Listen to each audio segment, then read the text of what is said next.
Quando ci poniamo il problema delle abitazioni, no? Molto spesso ci dimentichiamo che forse è anche un po' la consuetudine, il modo di costruire, il modo di fare, che ci ha portato ad avere edifici che potrebbero essere totalmente differenti, cioè potrebbero avere un'energia differente, lo stesso edificio potrebbe produrre energia e sicuramente potrebbe essere l'energia prodotta a costo zero, si potrebbe risparmiare insomma moltissimo utilizzando i cosiddetti agenti naturali.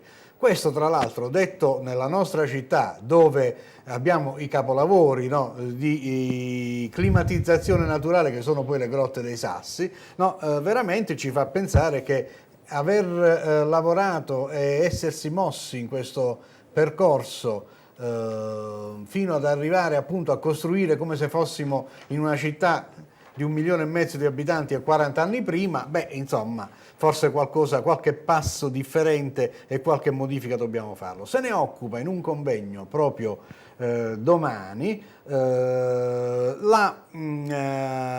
praticamente il primo gruppo ed è ideatore, fondatore e creatore del primo network nazionale sugli edifici a consumo zero ed è l'ingegner Francesco Paolo Lamacchia, un cognome, una garanzia, ovviamente materano insomma, no? Benvenuto qui con noi, ingegner Lamacchia. Cosa si può fare intanto, non dico che da domani cambiamo modelli di costruzione e cambiamo tutto, però si possono ridurre i consumi energetici delle abitazioni?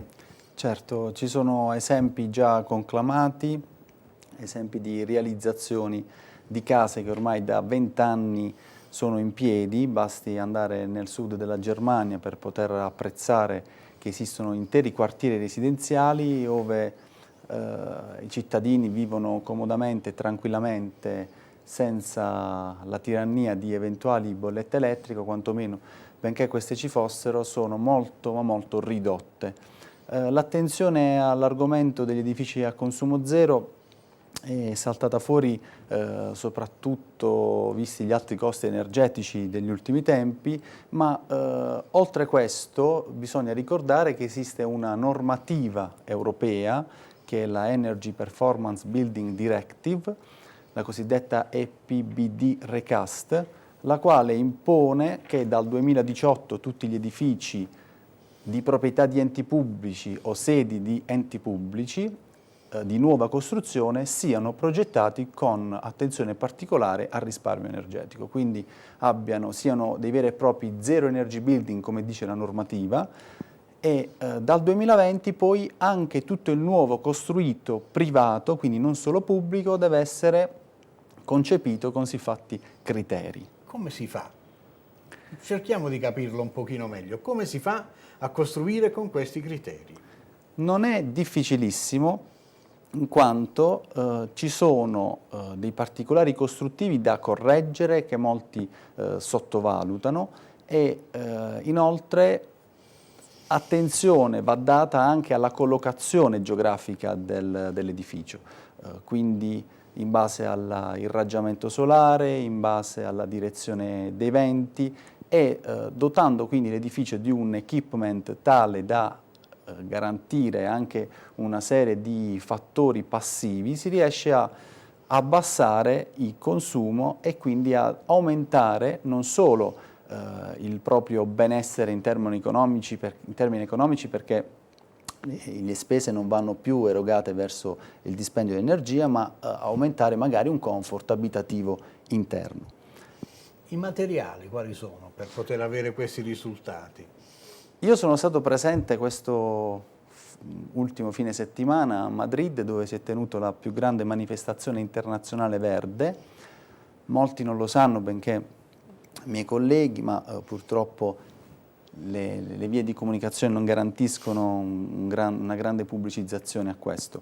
E ci sono state 20 case che hanno concorso. L'Italia è arrivata con un progetto bellissimo, terza, seconda la Spagna, prima la Francia.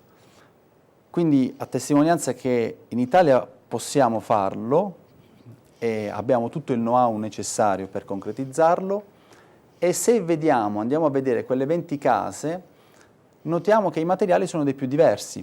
Può andare dal pacchetto di vetro calcestruzzo con il coibente interno, può andare a un progetto in cui anche per esempio il Politecnico di Bari ha partecipato, è presente la pietra con il sughero. La pietra con il sughero. Addirittura. Che accoppiata interessante questa. Una accoppiata fantastica ma ben funzionante, è stata quella infatti l'ambizione di tutto il progetto, e per andare poi al legno e chiaramente a interi pacchetti che potrebbero essere anche di totalmente sughero, totalmente lana di roccia con finiture esterne sempre in legno. Il legno, questa è una parola magica, no? Parliamo sempre del legno non solo per gli arredi, ma proprio per utilizzarlo meglio, insomma, no? A questi fini. Il legno dalle nostre parti è molto carente, perché non abbiamo quella vegetazione, quelle foreste Cioè, che invece... non ce l'abbiamo. Non ce l'abbiamo. Ci costa O meglio, molto, allora. costerebbe un bel po' utilizzarlo nelle nostre costruzioni, considerato anche che i nostri territori sono particolarmente sismici, quindi non possiamo andare notevolmente in elevazione se non con materiali molto più resistenti. E quindi il legno si sposa bene per dare allo stesso tempo risparmio e comfort, ma ha questo limite della penuria e appunto, della lontananza. Ai noi, quindi costa perché portarlo, però dall'est arriva, forse costa un po' di meno, va, pare. Nella giornata di domani illustrerete, ne parlerete anche dei nuovi decreti e in particolare l'utilizzo delle fonti rinnovabili. Che sono queste fonti rinnovabili? È giusto fare la domanda così in maniera elementare. Bisogna sempre essere più semplici possibili per essere anche abili comunicatori, in quanto ritengo che trasmettere conoscenza vuol dire innalzare la consapevolezza su determinati argomenti e quindi le fonti rinnovabili sono delle tecnologie che hanno avuto un grande sviluppo soprattutto negli ultimi tempi, con il fotovoltaico per esempio, e che utilizzano risorse gratuite, naturali appunto. E quindi il vento è un'altra fonte inesauribile, in particolare il sud Italia detiene il primato anche in Europa su terraferma per la sua collocazione ventosa, e la geotermia e anche la cogenerazione che produce allo stesso tempo calore ed elettricità e così via. Si potrebbe parlare anche di idrogeno che ha delle peculiarità importantissime e probabilmente sarà l'alimentatore. Un giorno se ne parlerà. Un giorno ci verrà anche lui in aiuto. Bene, a me sembra che il quadro sia ben esaustivo, insomma, e mi sembra importante che si sia arrivato a fare un seminario di studi proprio su questo discorso degli edifici a consumo zero. E questa cosa può tornare veramente utile in futuro a tutto il nostro territorio.